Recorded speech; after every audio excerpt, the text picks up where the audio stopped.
relaxed kind of AMA. Yeah. If you ask me something I don't want to answer, I'll just say I don't want to answer that. Yeah. But I normally answer everything, so I'm not too worried. So, okay. So, what do you want to know? If you've got no questions, we'll go home now. So I've had a question for a while because I knew you were coming. I was like, I had to write a spell for the last scenario I wrote, and I really like to get your take on what the difference between writing a spell in situ in the narrative for the Keep Up versus at the end of the book. Okay, so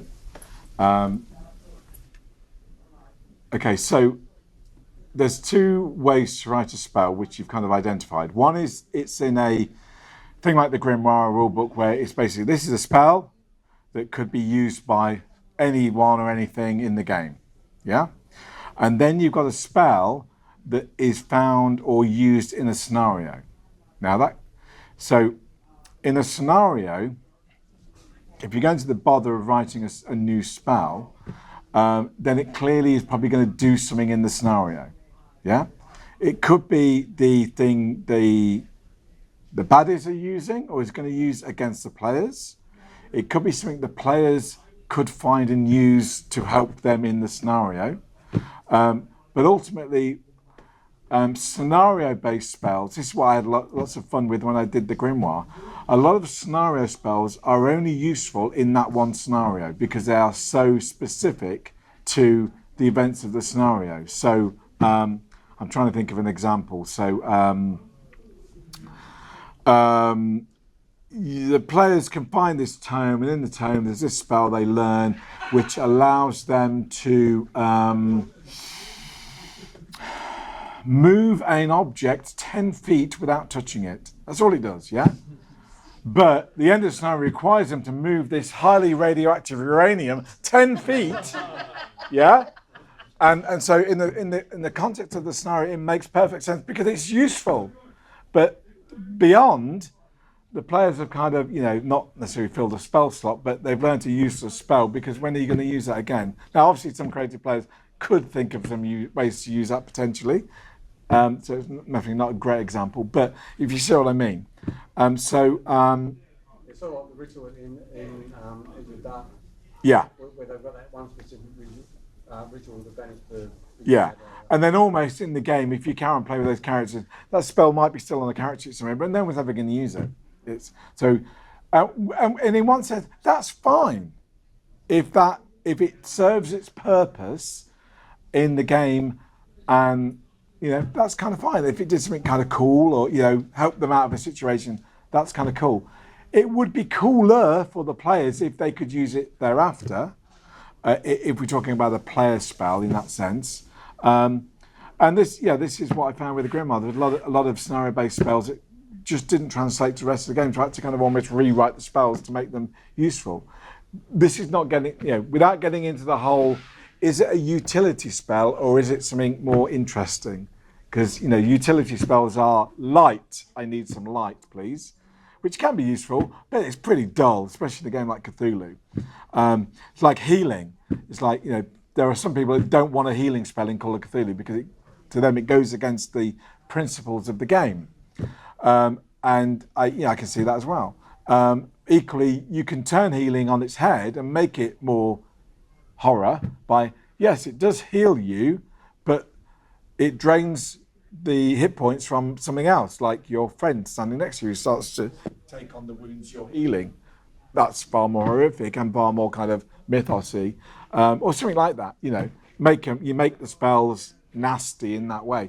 I'm not sure I've answered your question. So more of a follow-up because I probably wasn't as specific about what I wanted out of it, but I think more I'm thinking about how as a writer are you more like literary kind of descriptive in writing the spell as it's happening in the text of the scenario versus kind of a more like utilitarian So are you saying, let's just say an example, the players get the spell, yeah?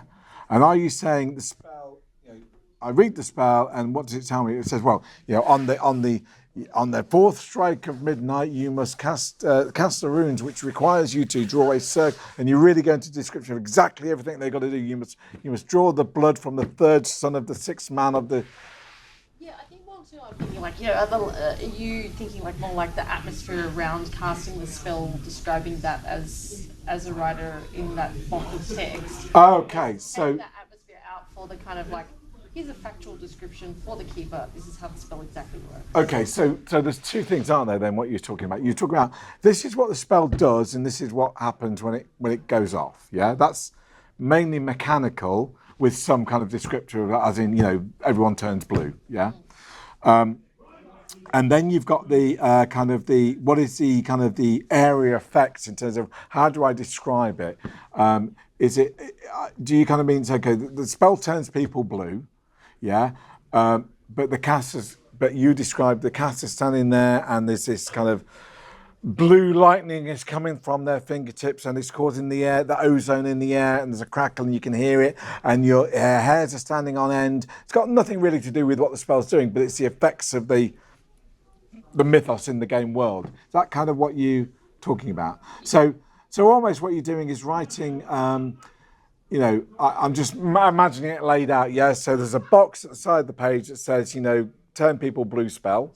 That's kind of got 3 magic points, 2 sanity points, instantaneous casting, and then tells me casting spells turns people blue, takes 1 round, is non-reversible. That's my game mechanics for the spell, yeah? You might, and then you got a choice. You could have like another paragraph underneath saying, description. So when this spell is cast, describe, the air has gone, turns to blue tint. You do all that descriptive stuff. So, feel free to kind of embellish the following, but you set the scene for the keeper.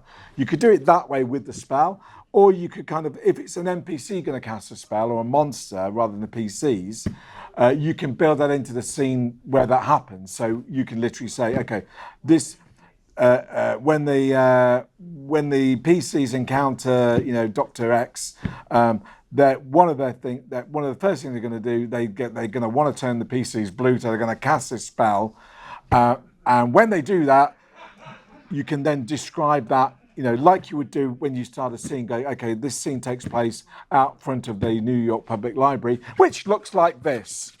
Yeah, this is what you read to your players or express to your players in terms of the descriptor, and you can kind of do it like that with the spell. So there's no right or wrong answer here, but it's or you don't do it at all, and you let the keeper, and then you rely on the strength of the keeper then, because some keepers will just say, oh, the spell's casted, you've turned blue.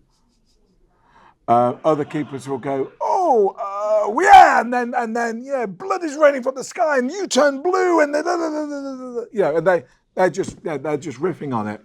And the trouble is, you don't know which keeper you're going to have running your scenario. So if you would prefer the keeper to be talking about raining blood, and when they wipe the blood off, they've now got blue skin or whatever, then you're probably going to want to kind of try and steer that into the writing. But again, you want to avoid writing a whole page of description on that because it's a momentary thing. You want to just help the keeper out, give them some cues to kind of build into that scene without kind of overly prescribing it, I guess. Is that? Yeah? Okay, cool. Anything else? Yes.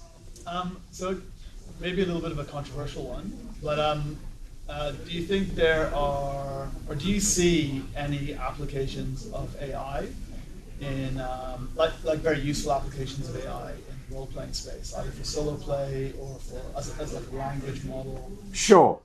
I have to be careful that I don't put myself out of a job in the next sentence. So, I mean, if I'm talking broadly, and I'm not saying this is good or bad, but just,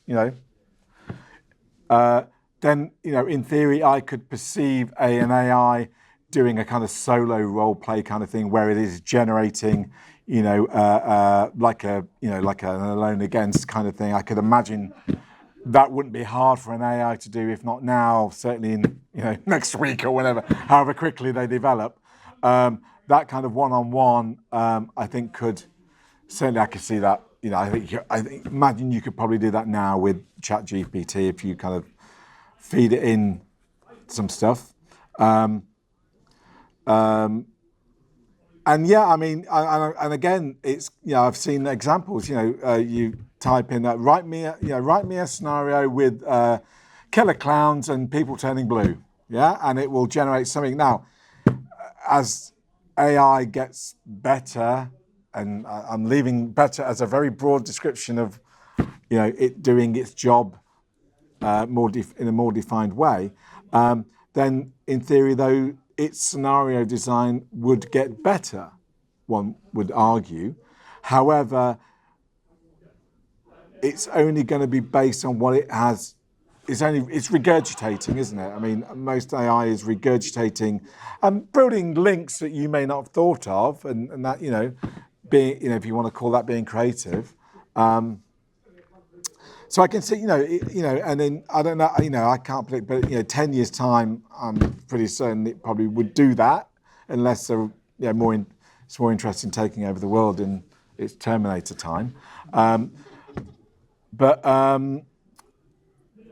what I've seen so far is, it will give you that, but it's a very basic level, and it's very based on obvious things. So write me a Call of Cthulhu scenario about deep ones. Will give me the scenario we can all think of immediately what it will be. Yeah, it won't be original, and it won't cause the players to go, I'm not sure what's going on here, because we all know that it's going to be about deep ones, progeniting their next group of babies with, and stealing people or taking over Innsmouth again. It's going to be the same story we already know. It's just going to be a repeat of Shadow of Innsmouth, to be frank, which is not going to challenge the players in any way because they've already know the story. Yeah, I think that's what that's what I've seen so far. Yeah. Now I will assume they will get better than that, but I don't. But ultimately, until they actually are inventing new concepts like we've all just done in the previous session, I'm not sure how successful it's going to be in terms of how satisfactory as a player you're going to find it if it's just kind of reframing stories you've already read. I actually asked an AI to come up with a scenario based on certain criteria. Right. And I found it absolutely bloody useless. Yeah. That's the way it seems, and Well, just as an idea, to get some ideas. Yeah, absolutely. I think that obviously, like anything, AI has not yet been able to kind of duplicate the human brain. Yeah. When it does, maybe we'll need to worry, but certainly not yet. We don't have that. So, and the human brain is vastly superior in terms of creativity than current level of AI. I don't know what my answer is to your question, but that's what came out of my mouth. So, yeah. Cool. Okay. Yeah. Thing you're most proud of doing in your career? Oh, crikey, that's hard because it's always like when you get like musicians interviewed or authors who've written like, what's the best thing you've done? Well, the last album, because I want you to buy that one,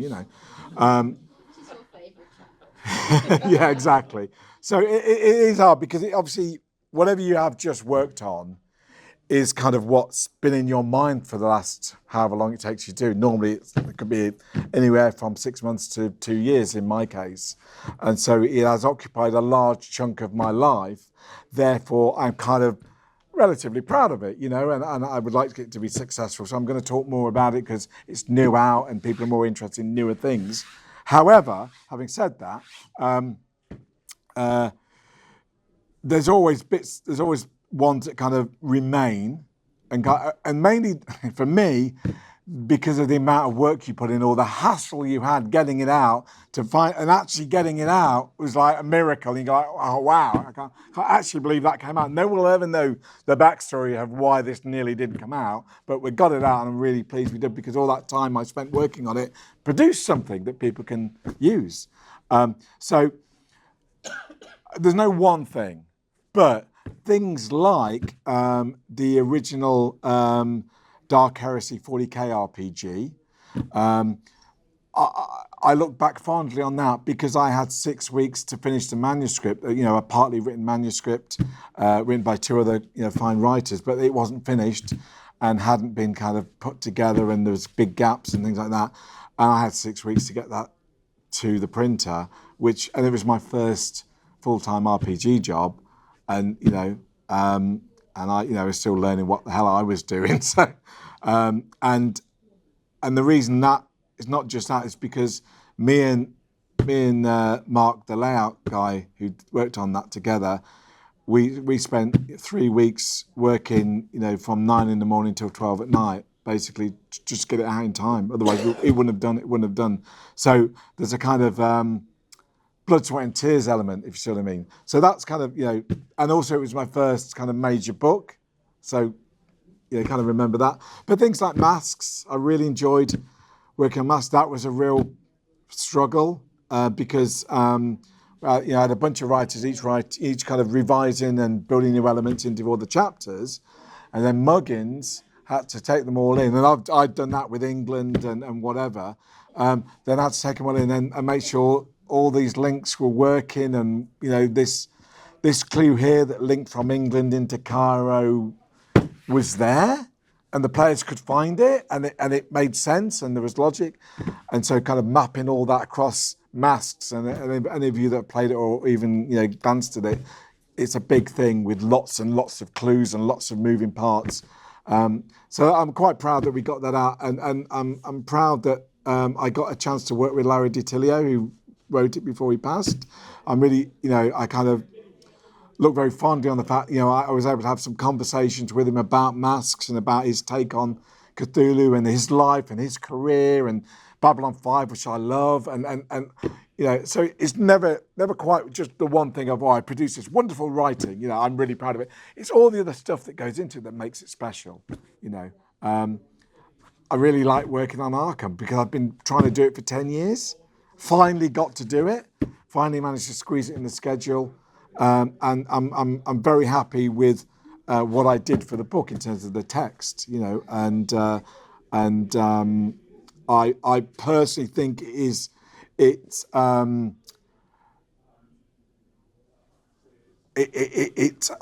builds on the original in a positive way. It still acknowledges all the really cool work that Keith Herbert did originally, and builds in some cool stuff that's new that works with the old stuff to make it hopefully even better.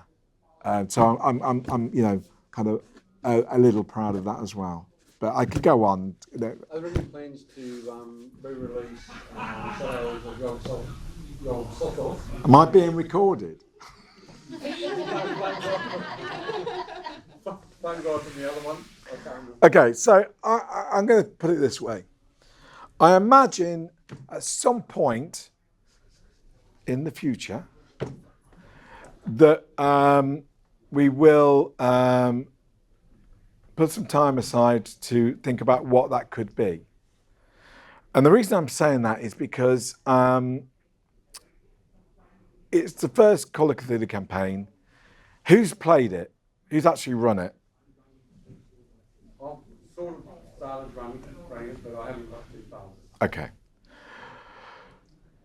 Those of you who've kind of had some contact with it will know that it's quite disjointed, and it kind of almost reads like 6 scenarios that are kind of standalone, that are kind of played in some rough order, that don't. Some work more closely with one another, and certainly there are, clues built in. So the clues you find in wherever it is, Boston, lead to Scotland and that kind of. So you've got a clue trail that kind of pushes you forward, but it's very standalone, and because it was written like that. It was 5 scenarios that got, let's make a campaign out of this and stitched together, and that was a thing of its time. But when you compare it to most other campaigns written for Call of Cthulhu, they are more cohesive. And that's what's missing from Shadows. I would want to address that. And indeed, we've done some work on that. I've worked with some writers who have kind of done some development work and developed some kind of updated versions of the scenarios to see if we can kind of make it gel better.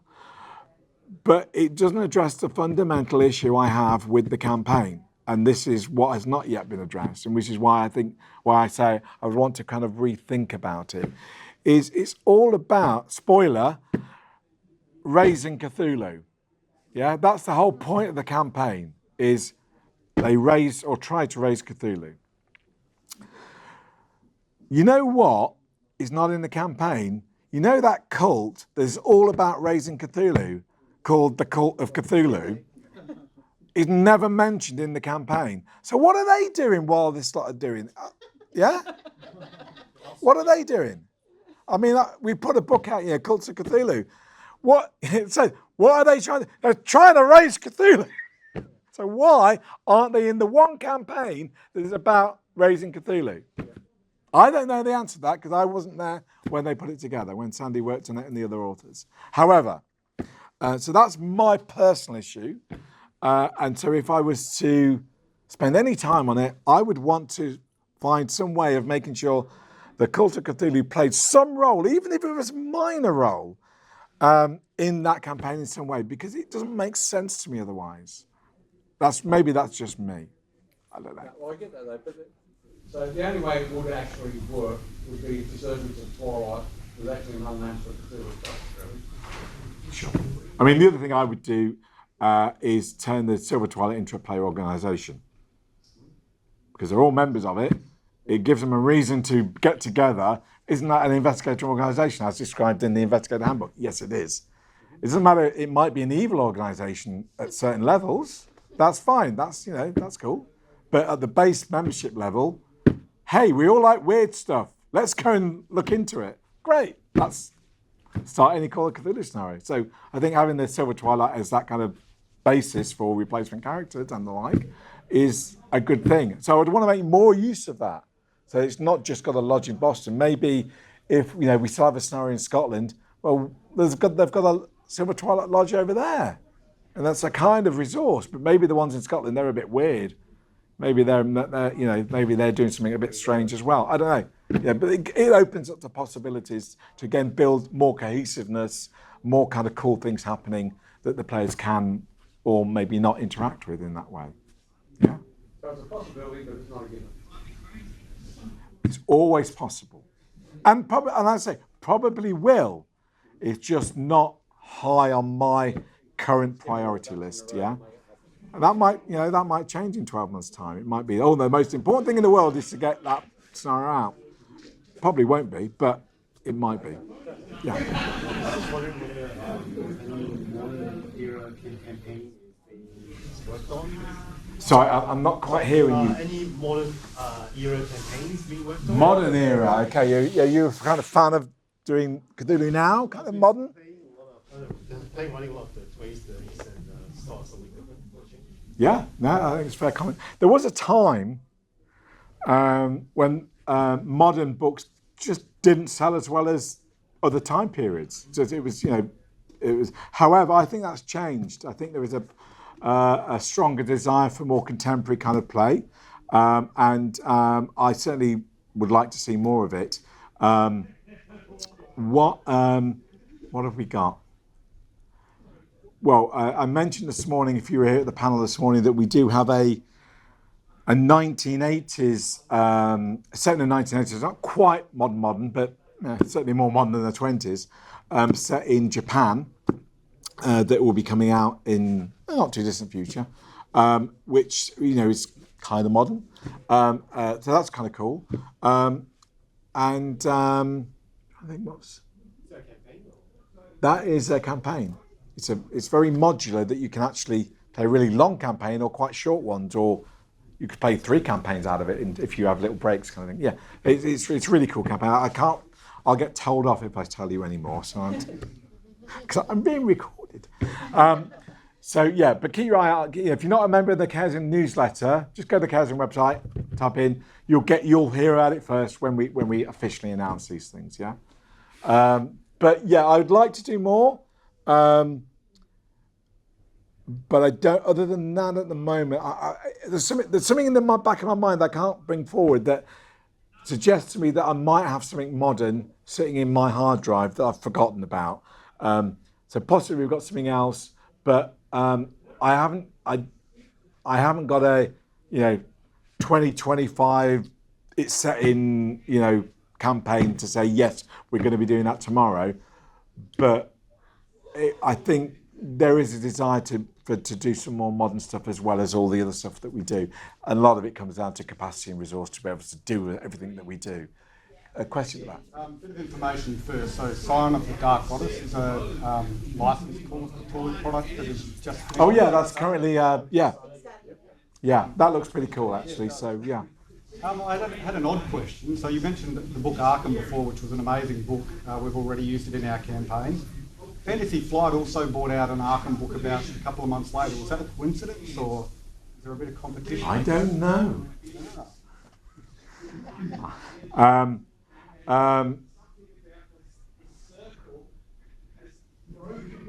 It probably was a coincidence, but I don't know. Is the answer. I'm being benefit of the doubt. I can't. That's all I'm going to say.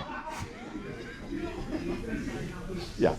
Having worked with a lot of different systems, do you feel working on / with, I'll call them more setting-focused systems, like Pendragon works very, very well for role-playing knights in King Arthur's court and basically nothing else, or systems which are more adaptable to settings, like Call of Cthulhu, you can put in pretty much any time period and just change out a couple of the skills and it works basically the same. I mean, personally, I think one of the real strengths of Call of Cthulhu is exactly what you described. You can play it anytime, anywhere. Back in one of the older books, there was where you played prehistoric humans. And it works, kind of thing. And that's why that's why it always appealed to me, because then I never got bored. I wasn't just playing that setting all the time. Yeah, I could change it up and go. I really feel like playing a sci-fi game, and rather than have to go and learn a whole new rule set, I could just set Cthulhu in space. Yeah, so I like that. I like that versatility, which for me.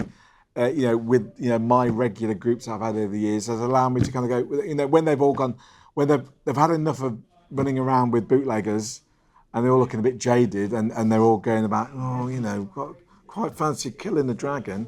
You can kind of change it up a bit and go, okay, well, I'm not running, Fantasyland, but what about if I run a kind of dark dreamlands that starts a bit fantasy-like. And gives them a taste of what they're kind of missing, and then twist it around, and they then go, "You messed us around again," kind of thing. But they've had a good time doing it. I like that versatility. I would argue that you could use Pendragon in a lot of different ways. I'd argue that if you like the traits and passions in Pendragon, it'd be pretty easy to put them in Call of Cthulhu if you wanted to kind of adapt them into a kind of ways of behaving and motivations. You might need to tweak the names of them a little bit, but I think you could do it a bit more prescriptive. And again, some players won't like that. Other players will find that really quite useful. But that's an aside. But I like that. It's I am just a gamer like you guys. Yeah. So some days I just want to play Traveller. Some days I want to play, trying to think, Slay Industries, which I have a soft spot for. It's an English game. It came out a few years ago, and a new edition came out not that long ago, set in this kind of dystopian future England, basically. So I kind of like that, but I don't want to play it all the time. I think most of the gamers are alike. Yeah. I guess most of you like Call of Cthulhu or RuneQuest or Pendragon, that's your game, yeah, and that's what you tend to play most of and what you enjoy. But some days of the week you just want to play a board game, don't you? Or go and watch, Batman or whatever it is. Yeah, do something different or play a different game, and that's fine. We all want to change at different times, yeah. But yeah, I like. But coming back, I like playing Call of Cthulhu because of the ability to just think, hey, wouldn't it be cool if we had a game set in, I've just watched Lawrence of Arabia, that setting, yeah? There's no material for it. I'm just going to riff off the film and have them all playing, local indigenous people getting really hacked off with all these white English people running around and telling them what to do, That'd be kind of cool. Yeah, the back, yeah? Topics that you consider off limits, or do you often come across topics that you try to include but you don't know how to do it tactfully or sympathetically? Okay, that's a very apt question for Call of Cthulhu. Okay, so I have a kind of guiding principle because we're dealing with historical periods or modern day, it's very easy for reality to jump into a scenario or a setting. For instance, Gaslight, Jack the Ripper, yeah? So, there have been scenarios written in the past, mainly community ones, that have been some version of the Ripper case where that has been the central focus of the scenario. Now, what you do at in the privacy of your own gaming table is entirely up to you, and I'm not the gaming police to tell you what is fun and what's not. However, in a published sense, I would find it problematic to change history and have the Ripper really being a mind swap Mythian, because I think that belittles is not the right word, but belittles the true horror and crime that was committed by that. My analogy, and again, this might be a case you're not aware of, but back in the 60s, 70s in England, there was the Moors murderers, yeah, pretty horrific. I have had somebody kind of come to me once and sort of say, "Oh, I've got an idea to set it around the Moors murder." I go, no, there are people still alive that were affected by that, and are still having to live with the effects of that, that situation, to put it plainly. Okay, the Ripper are a bit more removed from, but there were still some victims of that case, and the last thing I want to do is, jump in or have a conversation with a descendant of a victim telling me, why have you done this? Yeah, I don't want that conversation because I don't think it's appropriate to do. So the easy one to say is Hitler isn't Nyarlathotep. Yeah, Hitler was Hitler, who was human, and human evils and crimes are human evils and crimes in real history, and that's where they should remain in game. So if you want to set a game during World War II, that's great, go for your life. But the Nazis are Nazis, yeah? They have not been twisted by the Migo. Now, Mr. Ex-Nazi, who's bad enough on his own, happens to be personally motivated by some mythos stuff, and he's researching some spells and he's using them alongside all the other things that are happening. But that's not why he's a Nazi. Doesn't alter why he's a Nazi, but he's using that to kind of do the whole kind of Acton Cthulhu kind of thing, where you've got certain individuals could use the mythos, but not the whole, because they've got to stand in history for what they did, not what we imagine the Migo made them do, which is nonsense. It belittles the reality in that sense. So that's my line, if that helps. And so I would not write. I'm happy to have those kind of real things as setting and backdrop to kind of, say this. What is your mythos investigation might be happening in 1888 at the time of the Ripper murders. And so in the background, as the kind of setting, colour and atmosphere, that London is under this kind of shadow and everyone is nervous and everyone's looking for a culprit, but it's got nothing to do with the actual case of the mythos. That's set dressing to kind of, I'm trying to not make light of it, but that's set dressing in that terms of the scenario.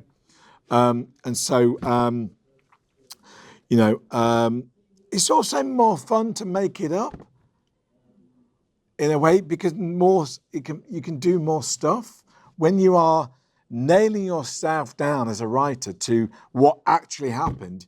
you've got to contrive, because you actually, what you're saying is that didn't happen, reality didn't happen, and it was the Ithians. I've now got to make that work with all the logic of the reality, because obviously players are going to turn around, well, that didn't happen, because I'm trying to tell a true story. It bogs you down and makes life harder. It's far easier to go, this is set in 1889. The Ripper murders happened last year. There's still no, they never found out who it was. That's the setting. However, this is the scenario. It's got nothing to do with that. That's just context kind of thing. Does that make sense? Yeah. Sometimes you got to leave history where history is and let it speak for itself, because it's too important not to let it speak for itself. There are times when you want to use history to actually exemplify and raise awareness of things that aren't necessarily that common and well known, and obviously things,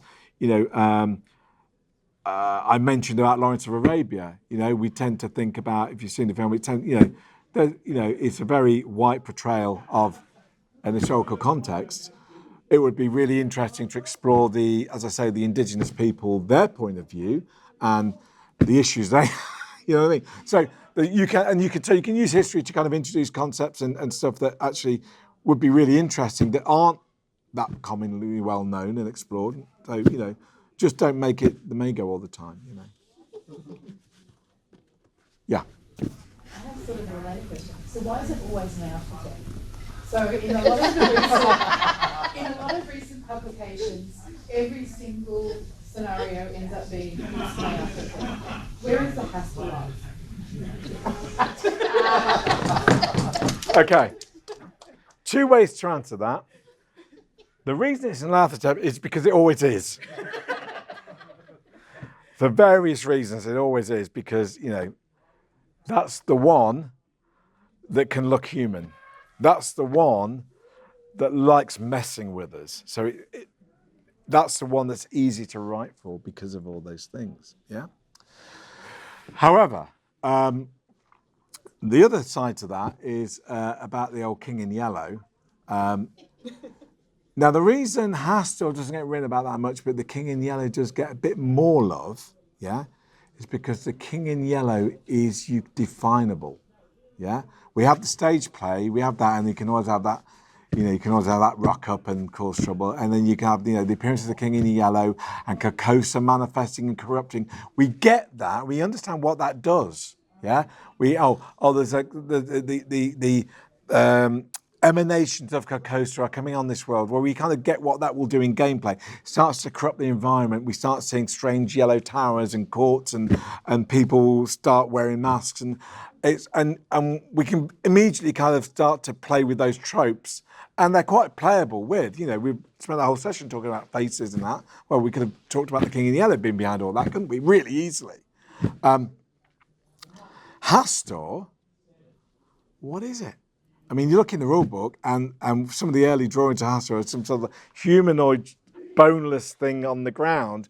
Well, that's a bit dull, isn't it? I mean, what's that?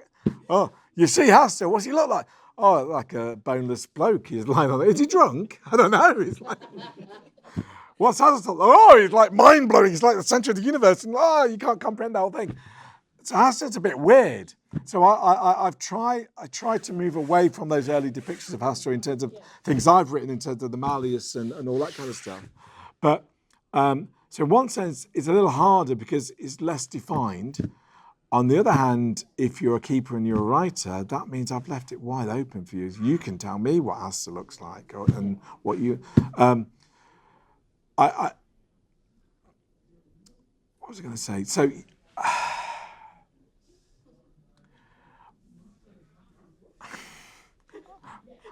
What's going through my head at the moment is, shall I tell you something and get told off later? I was just going to tell you anyway.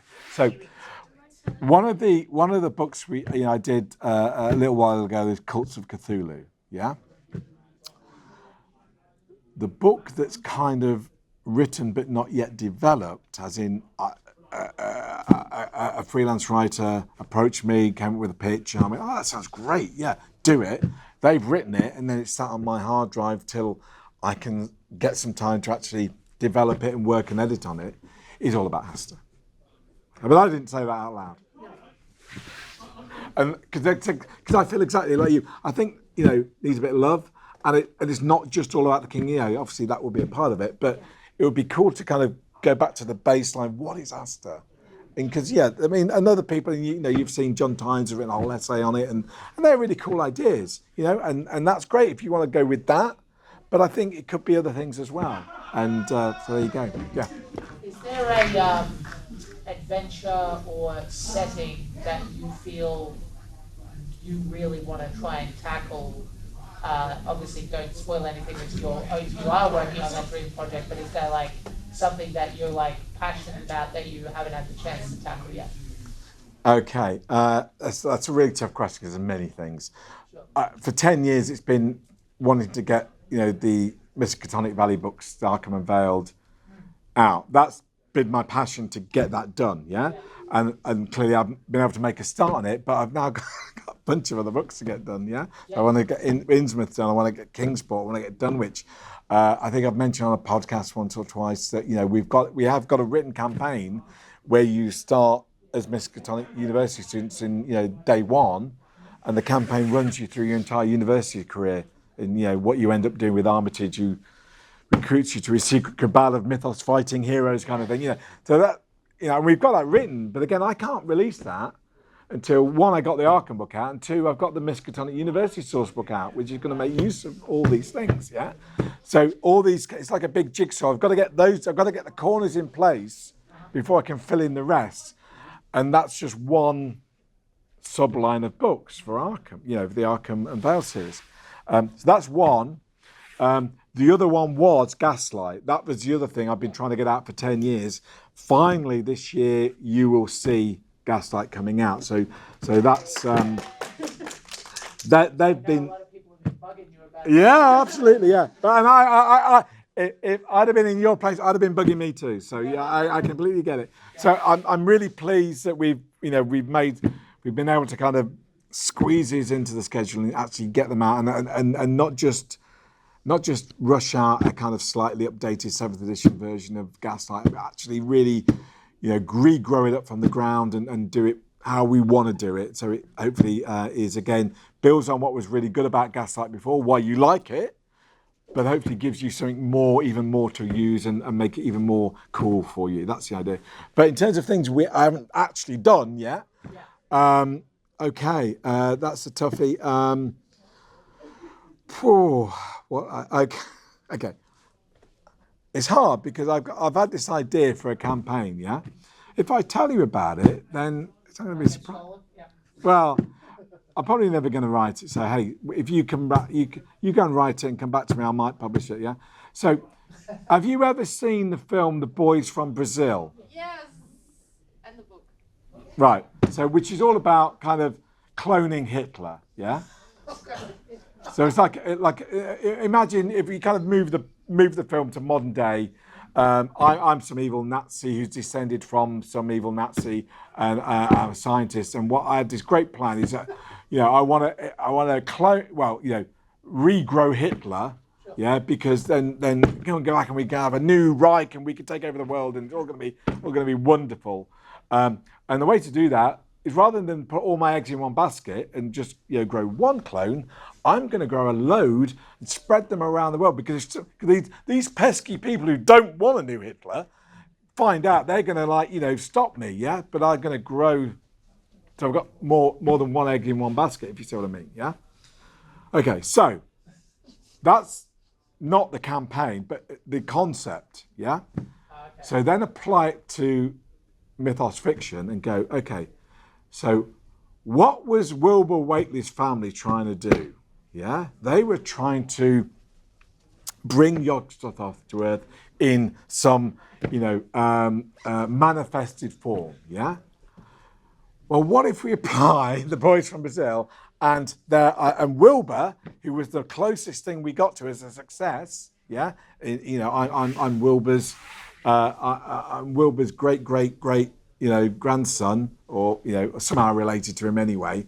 And like, wouldn't it be great if Wilbur came back and was allowed to actually finish and be able to read that Necronomicon and do everything that he was going to do and bring yourself down and change the world? That'd be really cool. So, okay, so I'm going to basically, Wilbur was the closest. So what we need to do is clone Wilbur.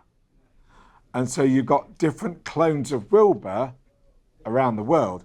But because it's a mythos, it twists things and it changes. So they're not actually all identical clones. They've all got their own different kind of take in them, and they've all grown at different rates.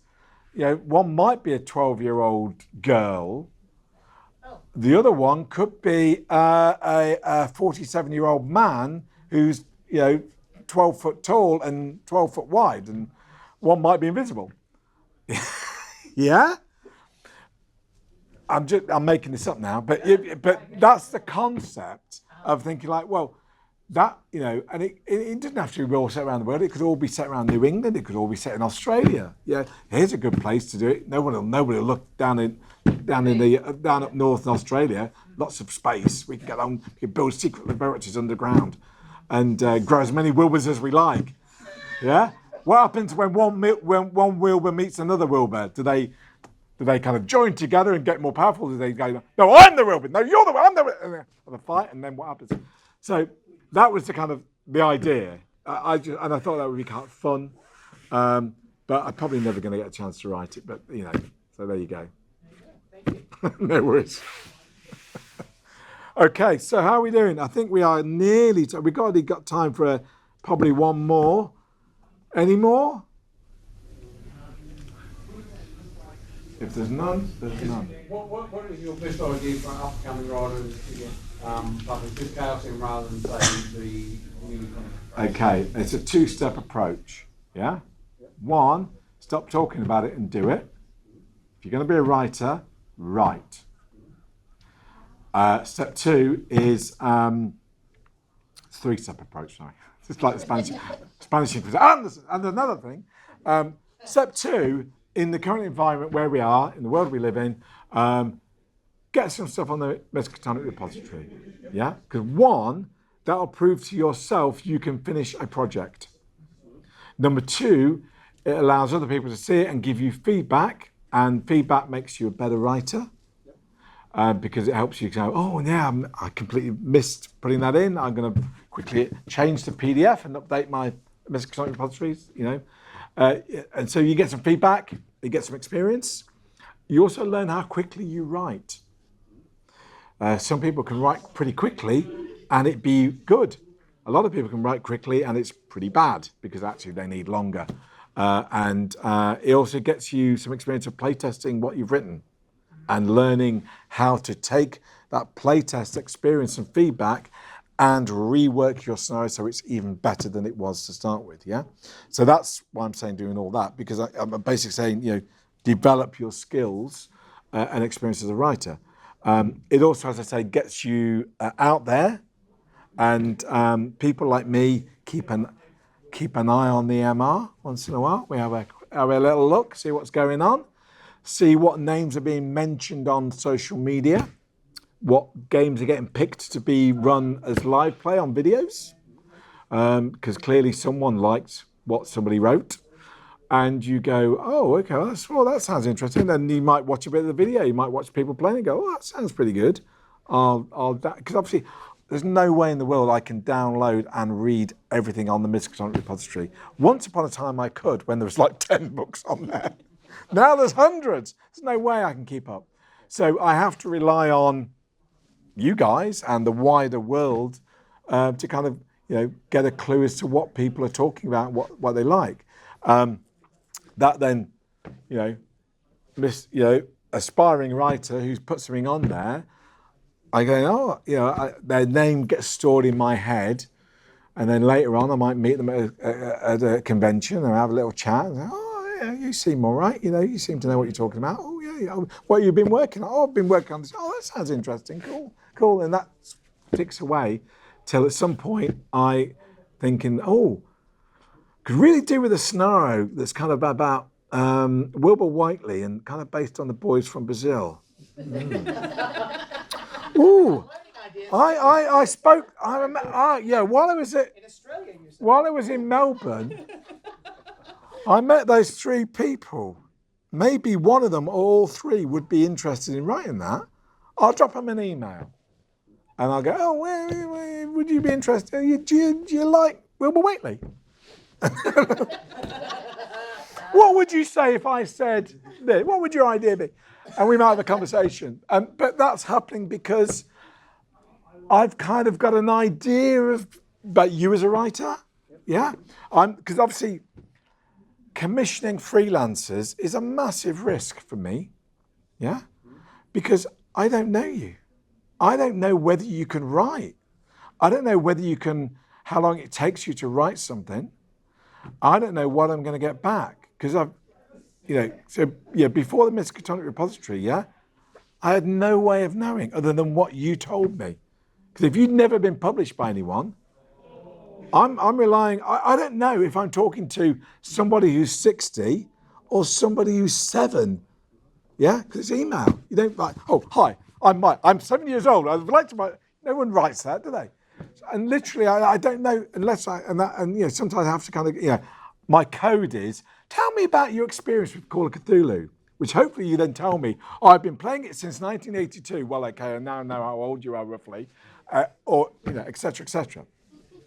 But before, that's what is a big risk. So now, why I say, put some stuff out there, gives me some context, because and as I say, the most important thing is you finish something.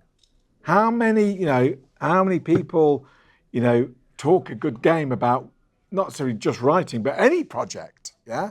Talk a good game about it, but never actually do it, start it or finish it. And so in my business, I'm looking for people that actually can deliver, because I need to put it out at some point. So being able to then have a conversation and say, okay, so I'd like a scenario from you. Ideally, I'm looking at about 12,000 words, yeah? And one, you understand what that means in terms of what that looks like. You also understand what that looks like in terms of how long it's going to take you to write. Because I don't know your personal circumstances. I probably don't want to know, I don't know whether you're doing this full time. Probably you're not. Probably you're doing it part-time in between some of the full-time thing, which could be parenting, community work, a job, whatever I don't know, yeah? I don't need to know because it's not my business. All I need to know is how much can you write, yeah? And so you can then tell me, well, 12,000 words, well, my last thing I put in the repository was 15,000. That took me 6 months, yeah, to do a good job with a bit of playtesting in the middle, 6 months. And so might probably do it less, but if we say 6 months, I'm on safe ground. Well, that's great. We both know some reality to it, yeah? And that allows me to kind of go, oh, that's great. Yeah, I can give you 12 months actually, or really needed it next week, But we can have an informed. What I'm trying to say is, you can have an informed conversation with me, and I can equally have an informed conversation with you. So it's a long answer to a very short question. Sorry. Real quick one. Roughly, what's the average time from a book on concept to publication? Or is that It's like a few years ago, I was at a convention, and it was decided that we really wanted to redo Masks of Nyarlathotep. Yeah? So literally it was, how long is it going to take you to do that, Mike? Probably at least 12 months, so let's call it 18. Yeah? And so for 18 months, I did nothing but work on masks, and 18 months later, the book came out. Yeah. Equally, I've got books that have been written but not yet developed. And when I say developed, all I mean is we've not spent time editing and finishing them off and all the rest of it. They've been sat on my hard drive. I've been working at Chaosium now full time around about 10 years. I've got documents I inherited that were there before I arrived that I still want to put out, but priorities shift and change constantly. So what I thought I might be doing next year now is not going to happen for another 3 years. So it really is how long is a piece of string. There's no, we try and I get better at this and try and, but Cthulhu's a game that's over 40 years old, so you can imagine my hard drive of Call of Cthulhu material is pretty big because I inherited a pretty big one. And even with trying to, cut things out and send things back to the author and say, we're never going to get around to publishing this, I'm really sorry, but have it back, do something with it. Even doing that, there's still a lot. And there's new books we want to do as well. So it's always a balance, Yeah. Was there one final question somewhere at the back? Yeah? Oh, yeah? Hi, from British. Yeah, got you. You are the last, yes. Given the number of big Chaosium names that we have here local to Melbourne, would it be possible to ever have an official Chaosium playing club? Official Chaosium playing club? Yeah, like a RPG club. Sounds like you volunteered to start one. Go for it. Get my vote. Ultimately, we are serious when we say we really enjoy and want to work with the wider kind of Chaosium tribe, the wider community, yeah. And that works in many different ways. Mark, do you want to pip in? Briefly, I believe that Call of Cthulhu gets played at Fours menu. Is that right? Yeah. So that might be a place to kind of, start a revolution. That's because Sarah, who runs that, she runs Call of Cthulhu. Yeah, and I think she even writes some of her own things, or she does. Yeah, so top plan.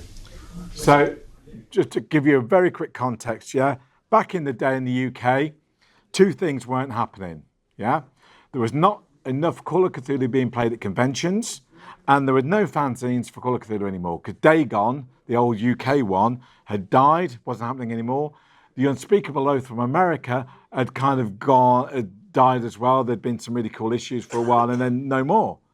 And there was nothing happening, So I sat around waiting for something to happen, waiting for somebody else to do something. And then I realized nobody else was going to do anything. So I started a new fanzine called The Whisperer, and I started a play organisation called The Cultic Keepers, where we would run Call of Cthulhu games at various UK conventions, because I wanted to play more Call of Cthulhu at conventions. And I thought, if no one else can do a fanzine, I would. And I did that without asking Chaosium one thing.